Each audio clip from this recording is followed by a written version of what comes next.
Dark predictions for Portland, Oregon, guys. Like always, I don't know how much I'm allowed to say because you gotta search it yourself. That's just the way this app is working right now, guys. So many people get on here and they go, nothing's happening in Portland, Oregon. Yes, tons of stuff is happening in Portland, Oregon, but you can't talk about it because if you say certain words, it doesn't reach anyone. So the only way it can reach anyone is by you doing your own research.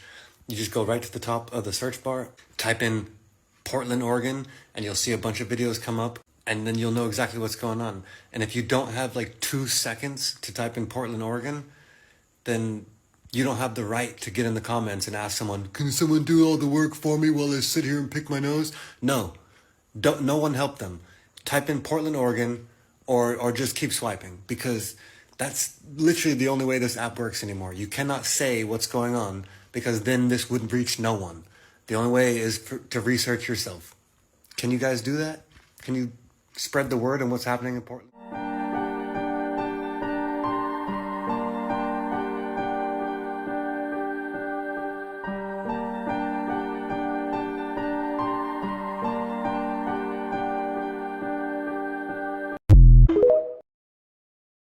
Get up close on them. So this is the Pioneer Courthouse.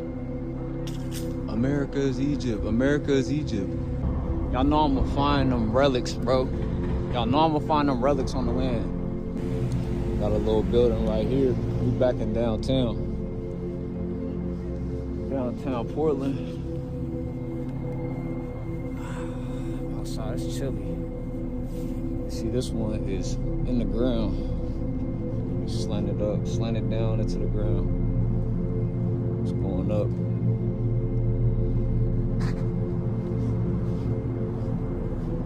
And then they got another brick building right across the street from me. It's got a twin flame. Oh, that opened up.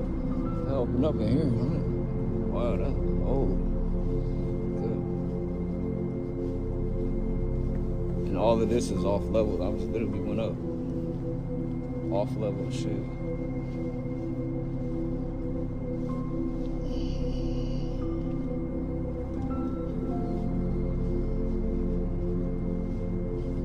Old World Portland.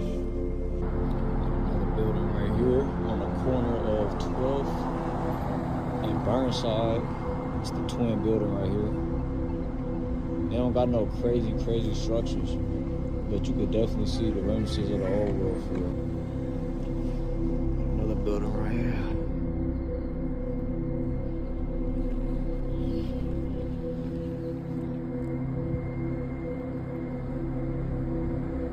Oh, it's so serene in Portland.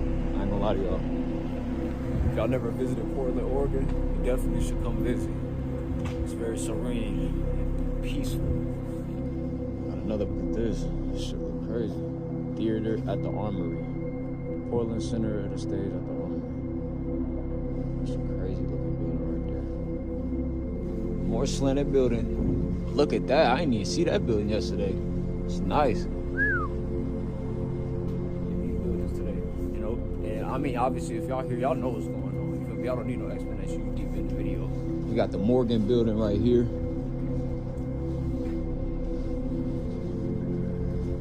It's probably like an office law firm or something like that. They turned it into, or what they repurposed it. Tartaria, get Art Deco right there. Woo! The pillars gonna go crazy.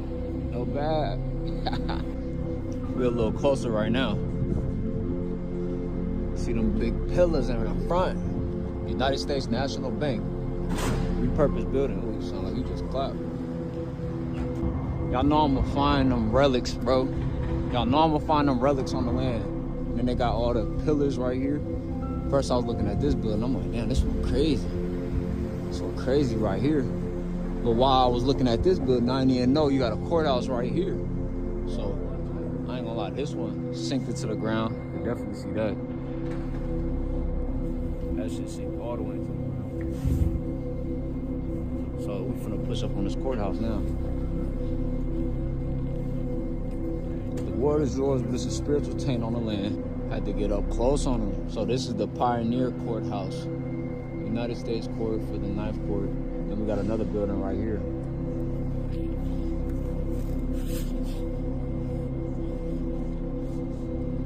You know, they got some ridiculous date on how long it took to build this one. Old World Portland, kind of crazy. It's kind of like a building too.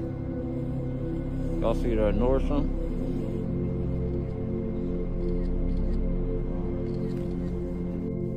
That bitch look like got just dipped under the land. Then a trolley coming by me. That bitch just sunk under the ground.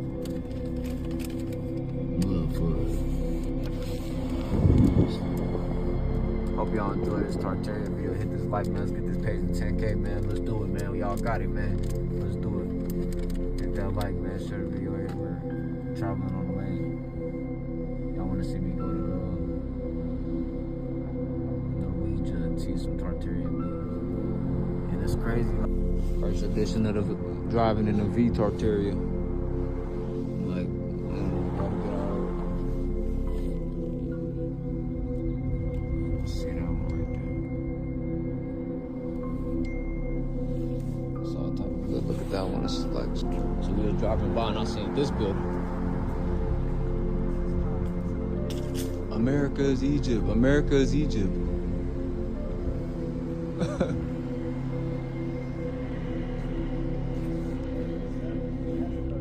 Right? Buried windows, old bricks. See the building across the street. Got the Templar, type of Templar sign, the crown. Got the sword, the cross. What does that say? Presidential apartments. Some old world Portland for y'all. So we was driving by and I seen this building. America is Egypt. America is Egypt.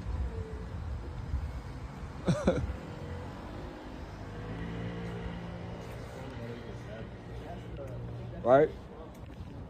Buried windows, old bricks. See the building across the street. Got the Templar, type of Templar sign, the crown. Got the sword, the cross. What does that say? Presidential apartments. Some old world Portland for y'all.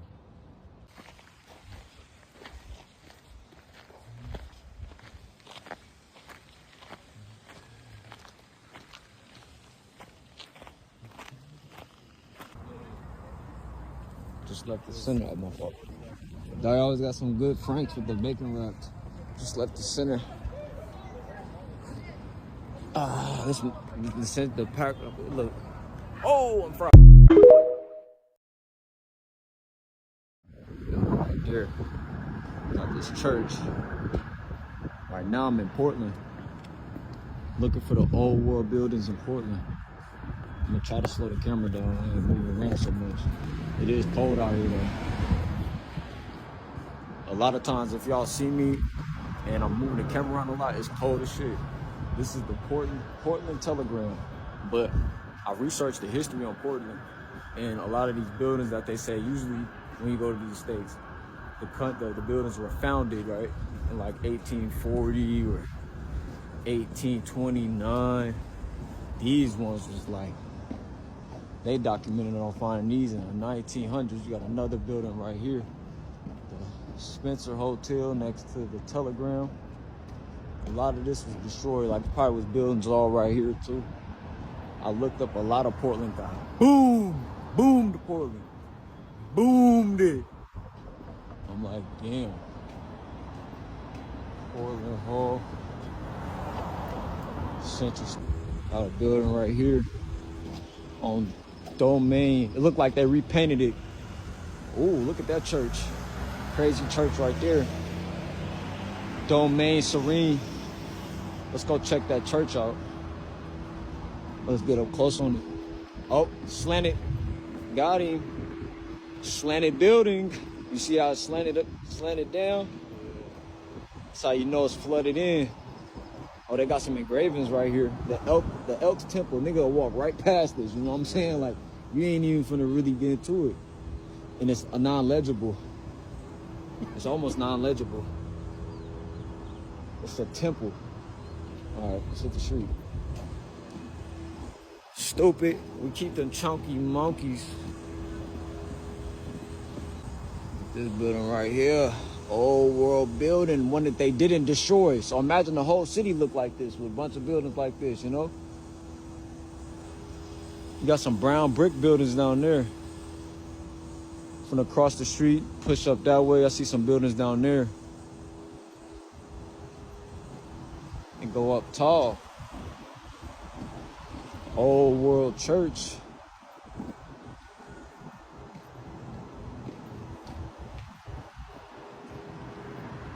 See how big that door is.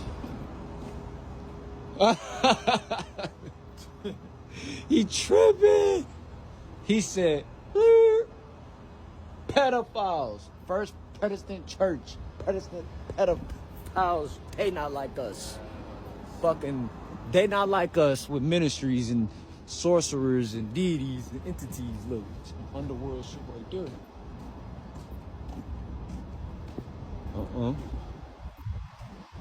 Look at that. It's very good.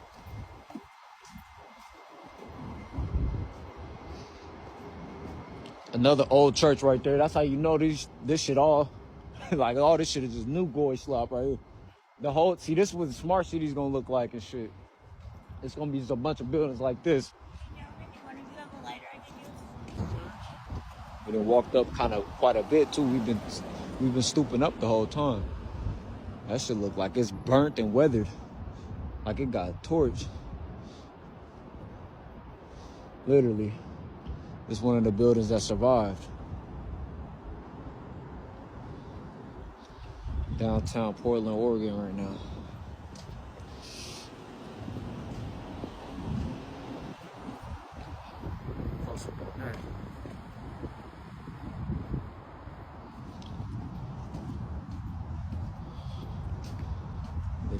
The Gentry. It's right across the street from the Gentry. Then it's the other church down there. I see a church just like that in Flagstaff. They said the temple used to be copper, but that's what happened when the copper rushed, like the Statue of Liberty. And that should go underground right there. See?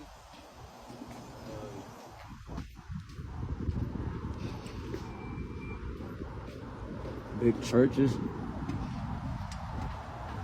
Old school car. Yeah, it's pretty crazy.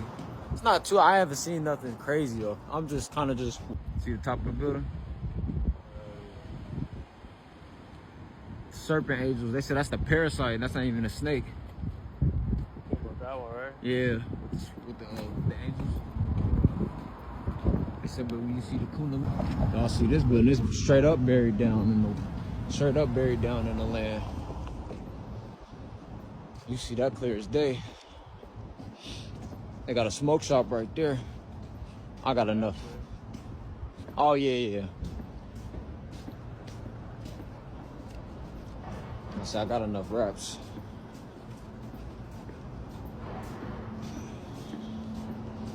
So let's keep going down. It's a library, I think. Library suite. Brick buildings.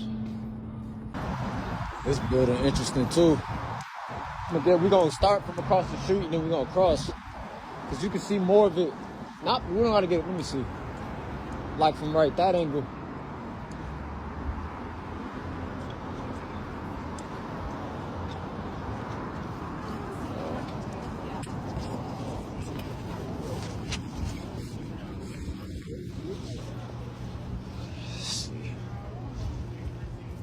Remind me of the one in Phoenix. The theater, all these theaters be having a lot of signs and subliminals and messages. And got a little building right here.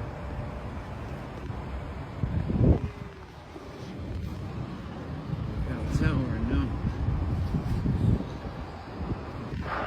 Thank you, bro.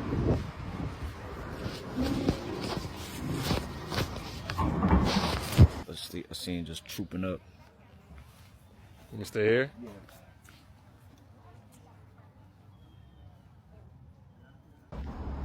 Yeah, nigga, all world at night. Y'all see these buildings, man. church across the street. Shit's still going on. No back. Some good shit over here. Portland at night, huh? We through the trench of the trenchy.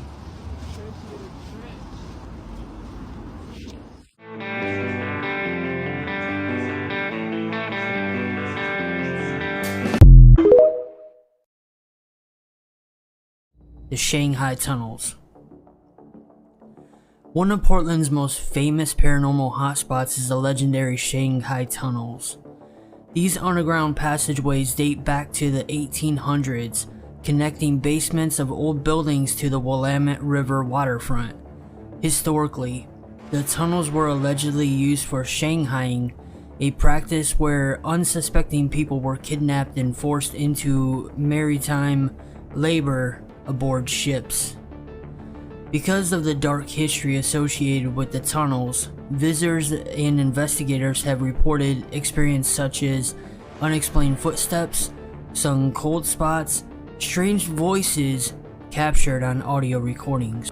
While many paranormal investigators visit the tunnels today, historians remind us that the tunnels are an important piece of Portland's maritime history.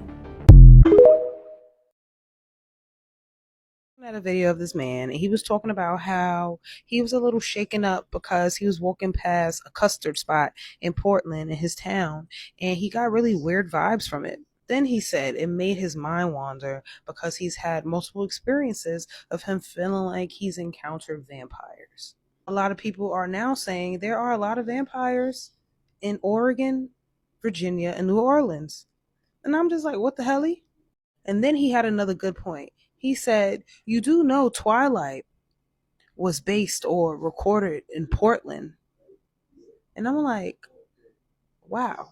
To ask you, what is it like being homeless in Portland, Oregon? It's easy, man. They spoil the homeless people, and a lot of them are so ungrateful. And so my heart goes out to the volunteers and the people that help the homeless people, because they take a lot of stuff. They take a lot of disrespect. Can you give me some examples of how you feel like the homeless are spoiled in Portland? They don't have to pay for food. They don't have to pay for housing. They don't have to pay for help getting jobs. They don't have to pay for anything, and they could just be homeless and work off the homeless system for life. And it's scary, Well, how's that helping them? How's that helping them? It's not. You shouldn't be allowed to be homeless anywhere. You should know where you're home. You should just know people. Your community. Yeah, because that's just simply enabling to the point of dependency. Exactly. Yeah. No, I agree. I think they should change the laws around homelessness. And this is coming from someone who is homeless. Yeah, well, I don't consider myself homeless. It's just a term. You believe to empower. Empowering people is a lot more effective than enabling them. Enabling them is like codependency, it's unhealthy interaction. And I'd say a lot of homeless out here are codependent towards the city. Yeah, empowering people means you don't give them too many resources or excuses to stay a certain way that takes advantage of people's kindness and stuff like that. Well, thank you. Very well said. Yeah, you're welcome. My name's Kevin. Thank you. My name's Christina. You're sweetie.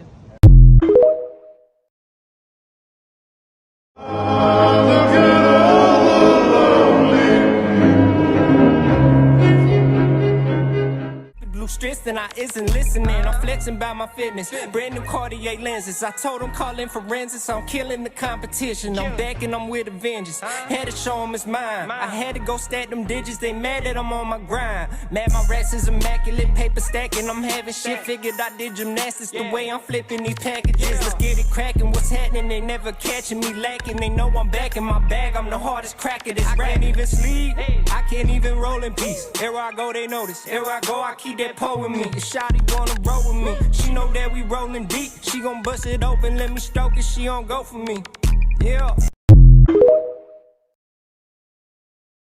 An Oregon serial killer has been indicted on a fourth victim. The suspect was charged with taking the life of 3 women and dumping their bodies in various locations. Now, as of Tuesday, he has been indicted on a 4th crime. He was indicted last year for taking the life of Bridget, Johanna, and Charity. 3 of his victims were found in Oregon, while one of them was found in an abandoned bar in Washington. Their bodies were located over several months starting in 2023. They were found in wooded areas and one in a culvert under a bridge. In addition to, they were all located within a 100-mile radius. At that time, it then sparked concerns of a possible serial killer in Oregon. At the time, authorities did not believe there was a connection between any of the victims. The suspect in this case was arrested in 2023 on unrelated charges. He was indicted in May of 2024 for the other 3 women. The indictment came just weeks before he was set to be released on the other unrelated charges. 22-year-old Kristen Smith was reported missing December 22, 2022. She was found deceased on February 19th.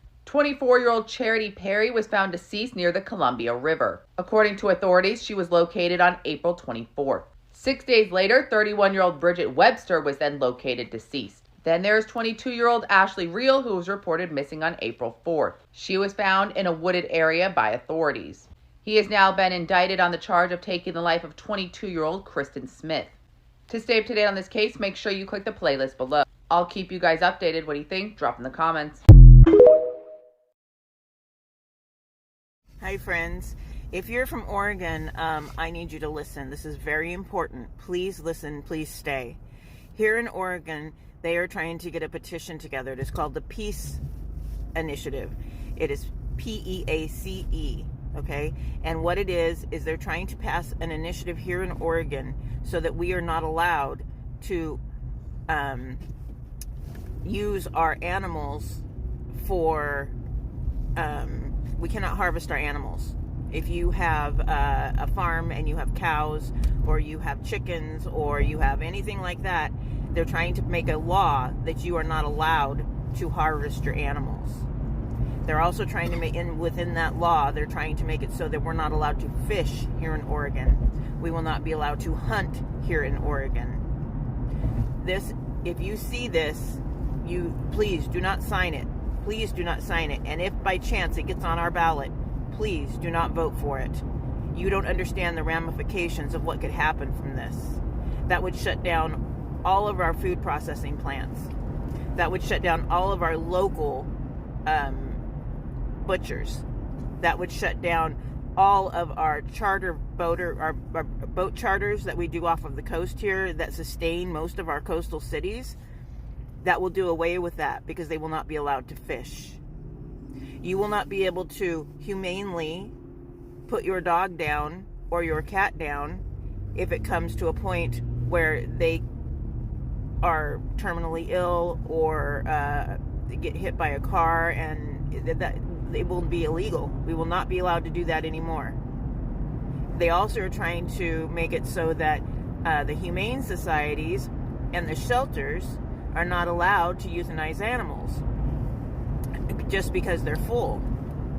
Well, I don't want any animals euthanized, but can you imagine what's going to happen if we have animal shelters that don't adopt any pets out and they're not allowed to euthanize any animals, so therefore they can't take in any other animals?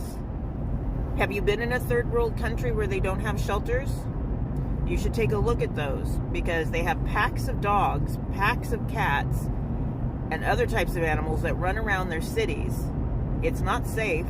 It's not sanitary. It's very scary.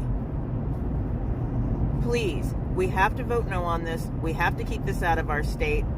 I don't care what side of the aisle you're on. This does not do anything good for anybody or anything. This is a horrible, horrible, horrible idea.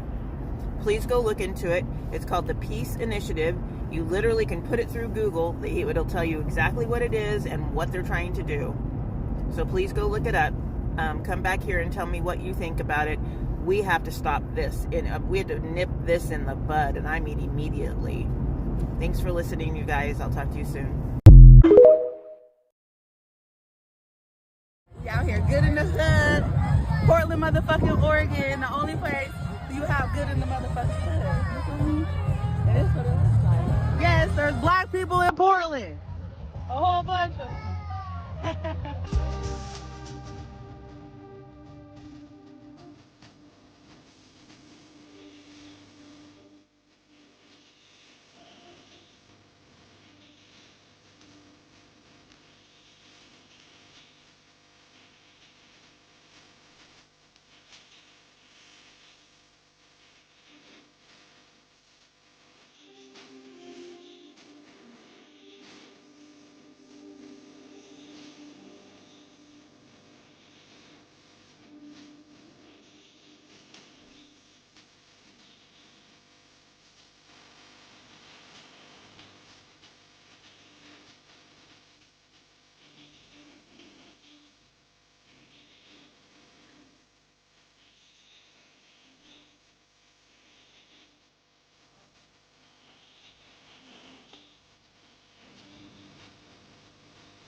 About the giants in Oregon.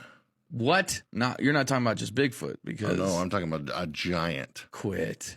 This man, I didn't see the video. Apparently, he took it down, and I haven't been able to like track it down. But sussy. He is like in the woods on the side of the road, kinda, and up on a cliff. He said he saw a giant like peeking out at him from a doorway, and before he could like start recording, the door shut. Oh wait, hold on. I'm okay. There's a house. There's a door. It's not a house. It's like a cliffside. Okay. But in the cliff, you can see the outline of a door. Like it looks like 100-foot tall, like door. Like it looks like if you were a giant, you could walk up and push it in, and it would open. Whoa! Just built into the mountain. Yeah. Holy shit! And people are up there now, like doing videos and taking drone shots and everything, trying to like find this shit, find something there. But yeah, it's like that's cool. It looks like a door. Knocked on the door around 11:30, asking me for my ring footage. Said there was someone shot literally in front of my garage. As officers responded to the 3200 block of Northeast Rocky Butte Road, they spotted a car leaving the scene. But when they tried to stop it, the driver took off, running several red lights. PPB deployed spike strips, but it was ultimately a pit maneuver near Northeast Halsey and Northeast 148th Avenue that brought the chase to an end. 3 teens, all from Gresham, were arrested. 18-year-old D'Angelo Smartlowit, a 17-year-old boy, and a 16-year-old boy. Officers seized these semi-automatic handguns at the scene. I brought up 3 kids. You should know where your kids are. At the shooting site, no victims were found, but police say a man with a serious gunshot wound, later linked to this incident, arrived at a hospital by private vehicle. I don't feel safe. I don't feel like there's anything enforced, and it's like Wild West up here. It's 11 p.m. This is a Portland pedestrian underpass. I have no idea what's down there. Just going to walk through and see how it would feel for someone who does not want to cross this busy street to walk through this underpass. First thing you notice is it reeks of urine.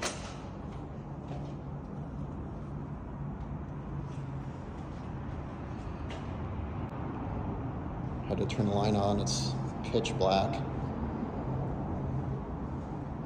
So yes, reeks of urine and other strange chemical smells. A lot of stuff on the ground. Got to wear boots really to come through here. Yeah, the smell is horrific. A lot of scattered clothes, paraphernalia, rotting food. Definitely smells like a sewer. This is the other side. But yeah, without the light, just pitch black. So again, this is a, oh gosh, the smell. A lot of bugs too. Sorry, the smell is bad. This is inside a Portland pedestrian underpass. This is, I'm so sorry. This is actually one of the cleanest ones, except this smell is overwhelming because in the middle of it, it's like an oven. So imagine heating up bodily fluids all day long. It's just that bad. Anyway, I gotta get out of here. So that's the experience of walking through a pedestrian underpass. You do that, or you walk across the busy street, which, as you can see, even late at night, multiple cars are going by. So you have to choose this or this.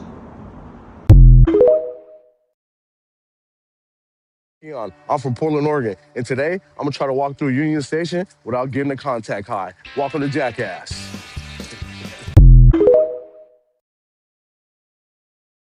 Over is usually Sick Boy, which is a street gang, their Bloods, and then you have Elephant Park, which is Crip, and then you have Brood, which is the biggest prison gang in Oregon, and Sick Boy is the homeless gang. So you got the Bloods, the Crips, and the Brood. The Brood's just a blood gang. They're a home brewed prison gang, and it was originally started in the prisons. Now it's Oregon's biggest gang. Stay away from 122nd. That's all I say. That's the most dangerous spot. That's where a lot of things go on. Yep. It's dangerous. I don't even go out there. I'm going to 122nd next. Hey, yeah, hey, make sure you just be smart with that one. Hold on up for a second. We went on a ride along with the Portland Police Bike Squad last November. All right, don't worry about that other thing, all right? You're just going to take it today. Block after block, foil, syringes, and used Narcan canisters litter the streets. The sight of open fentanyl use is inescapable. Oregon paved the way as the first state to decriminalize drug use in 2020, to instead focus on addiction and recovery. You guys are all good? But due to Portland's growing fentanyl crisis, the state declared a 90-day emergency on Tuesday to address the increase in overdose deaths. It is a drug that compels users to redose every 45 to 90 minutes. In practical terms, that means people in the throes of a fentanyl addiction can hardly walk into a clinic for help without having to use again. On this day, 23-year-old Milo McPherson did not face arrest or criminal prosecution for openly smoking fentanyl. Instead, Portland police officer David Baer hands McPherson a $100 citation. You're going to call one of these numbers? Put your hands behind your back. They say without the threat of jail and fentanyl's addictiveness, there isn't a real incentive for people to seek treatment. What sort of an impact has 110 had on what you do out on the street every day? My full-time job is fentanyl, and basically all roads lead to fentanyl in downtown Portland. Advocates of the measure say it's treated 15,000 individuals and led to 68% fewer arrests since the law passed. I probably wouldn't be sitting here today. Ebony Brawley does not want to see Oregon's law repealed. The Portland resident says it helped her avoid prison and turn her life around. Because of Measure 110, I was able to change my story and break those chains, and provide a life for myself and for my daughter that she probably wouldn't have had otherwise. Adam Yamaguchi, CBS News, Portland. Portlanders have probably heard about the city's racist history, but if you don't live here, you've probably only seen like the frogs dancing in the street and, Antifa super soldiers. So let's talk about it. Portland became a city in 1845, and not long after, Oregon became a state in 1859, and just like with many other states, this involved basically eradicating the First Nations peoples. There are 9 federally recognized tribes in Oregon, and they were all pretty much decimated by settler colonialism. Oregon's very first constitution actually banned slavery, but it also completely banned black people from even entering the state. Oops. Portland also has the second largest Chinatown on the West Coast, next to San Francisco, and this is because when the railroad ended and was finally connected to Portland, all the Chinese railroad workers needed somewhere to stay, they needed new work, and so they settled in Portland. But as is typical, they faced a lot of discrimination from the city, and several times throughout the history, Portland neighborhoods kind of got together to harass and basically try and expel Chinese immigrants by force. Now, in the mid-20th century, when it was finally legal for black people to live in Oregon, manufacturing and shipping was increasing due to World War II, so a lot of workers moved to Portland because it had access to the ocean and to the ports. Now, there was also a housing shortage at this time, so the city of Vanport was hastily built to accommodate for this new influx of workers, and about 25% of Vanport's population was African American, which is in sharp contrast to Portland right next to it. Now, after the war was over, many of these families decided to settle down permanently, but their joy would be short-lived because in only a few years later, on Memorial Day, a massive flood came down and wiped out the city of Vanport. 18,000 people lost their homes, and the city was never rebuilt. Portland just said, figure it out. Now, around this time, North and East Portland had about 70% of the city's housed population, and the poorest district and the cheapest district was the Albina district, and because of this, most of the refugees from the flood were forced to move into these low-income housing, and Albina basically became the black neighborhood in Portland. Now, after decades of redlining that forced people into low-income housing, the city then decided to ramp up construction projects and built the Memorial Coliseum and a new interstate ramp right on top of the Albina district. It was almost completely leveled. A lot of the houses were just bought out by the city and completely demolished to make way for these construction projects. Now, because of both the Vanport flood and the development of the Albina district, black people were just kind of dispersed into the city and forced to find housing wherever they could. There's a professor at Portland State, Daryl Milner, who says that we do have black people who live in Portland, but we don't really have a black community anymore.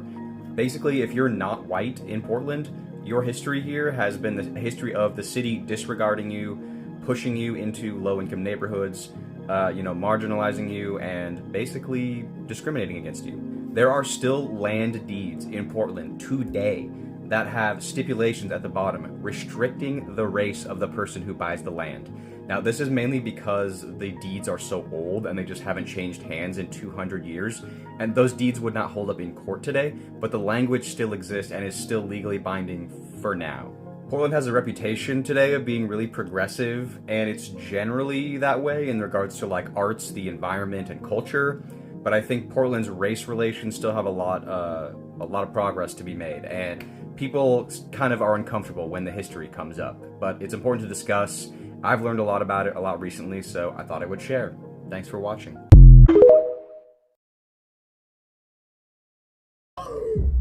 Just give you a heads up, you're being audio and video recorded.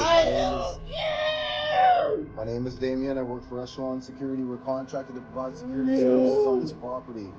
I need you to move along, sir. I'm very sorry to bother you. I'm very sorry to bother you. Gotta have you get out, buddy. Yep, I'm sorry, buddy. Gotta have you get your stuff together, okay?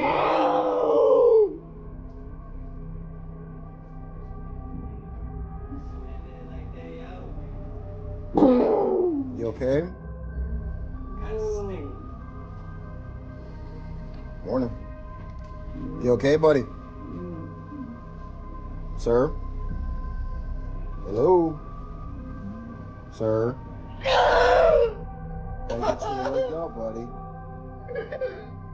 I'm very sorry, but you gotta get up, okay?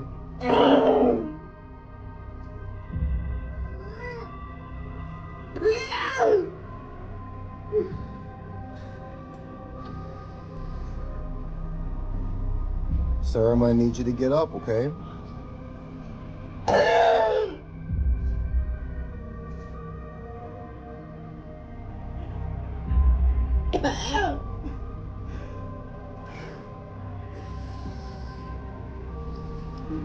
Is there anything that I can do for you? What can I do to help you? What can I do to help, bud? Huh? What do you need? Kajin? I don't know what that is. Okay. Are you able to get up? Yeah? You get up and go across the street? Okay, you're gonna have to get up, sir. I'm very sorry to bother you. Okay, you're on private property. You're gonna have to move.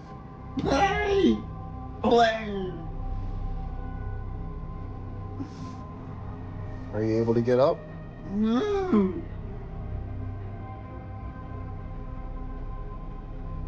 Can you sit up for me? Can you sit up on your bottom? There we go. Okay, all right, we're making some progress. There we go. Yeah, can you stand up?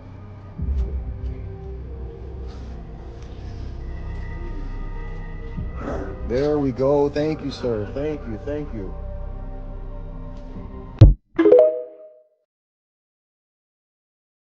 Can I ask you what you're doing on the streets?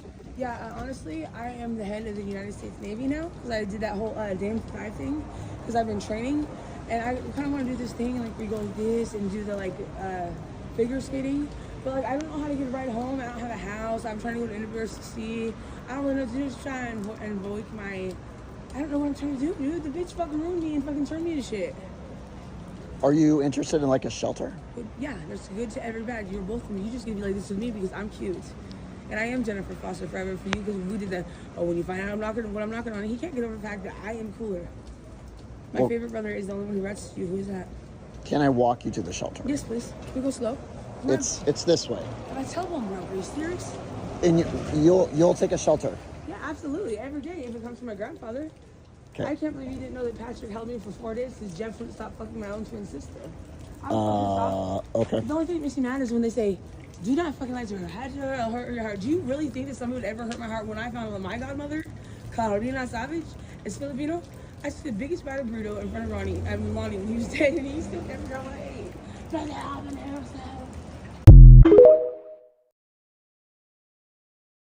There is something spooky happening in war-ravaged Portland, according to the news. As someone who frequents the magical land of Portlandia with its gentle band battles and feminist bookstores, I ventured inside and saw something monstrous. First, there has been talk of Portland as a war zone or war-ravaged. For perspective, Gaza is war-ravaged. Parts of Ukraine are a war zone. What I saw were pleasant streets, people doing business, or just enjoying life. I saw the gateway to Chinatown, ate at Sizzle Pie, stopped at Powell's Books, and passed Voodoo Donuts and Blue Star Donuts. Donut be deceived, by the way. We all know which one is better. Please fight about that in the comments. But that's not all I saw. I also saw people without homes, people battling addictions, and locations that looked and smelled a little bit like the Bog of Eternal Stench. I didn't film them because who wants a camera in their face during life's most challenging seasons? While these painful realities and stories exist, so do a lot of good ones, or strange ones. Portland is weird, but it isn't a war zone. Even when I went to the Portland ICE facility, I only saw a small gathering of encouraging people. I saw commemorative shrines, visceral graffiti, inspiring quotes, and protesters recycling. Portland is a city with all the problems and opportunities, beauties and pains cities have. And depending on who's holding the camera, Portland can look like a safe haven or a hellscape. In 1922, Walter Lippmann published a book called Public Opinion. It opens with a story about an island whose inhabitants don't get the news that their respective home countries are at war. So while they're supposed to be fighting, they're actually enjoying meals together. After they get the news, they start fighting each other. By the time they join in the war is over, but the news of peace doesn't reach them. Even though there's peace, they still keep killing each other. Lippmann used the term pseudo-environments to point out that no matter how good our media is, it only captures a snapshot of reality. And pseudo-environments never perfectly match reality. Or, as President Trump put it, am I watching things on television that are different from what's happening? What makes this dangerous is we shape our rhetoric and actions around what we think we see. Plus, our communications are often designed for maximum reaction, not maximum accuracy, which leads us back to monsters. Scholar Max Thornton developed a concept called monster baiting. Max suggests monster baiting occurs when people are accused of some monstrous trait, and then when they react negatively, we point at them and say, "See, I told you they were monsters." In this sense, with what's happening, Portland could become a monster. So could you. So could I. So could anyone. Which is why it's good to leave pseudo-environments from time to time and visit real environments. Whether that's enjoying an afternoon in Portland or walking across the street to meet your neighbor. To see things as they are and not how they are presented to be. To communicate to create understanding, not just clicks. And not to take the bait when someone is looking to make you into a monster. For more stories like this, including a Powell's-inspired Halloween tale about a Scholastic book fair item that traumatized me in church school, follow along. My favorite part about this city is no matter how many fentanyl overdoses happen, no matter how many tents get set up, no matter how many beautiful businesses shut down in this city, you can't blame black people for that shit. And I'm never moving. This is great. Susan, this is all your fault. This is...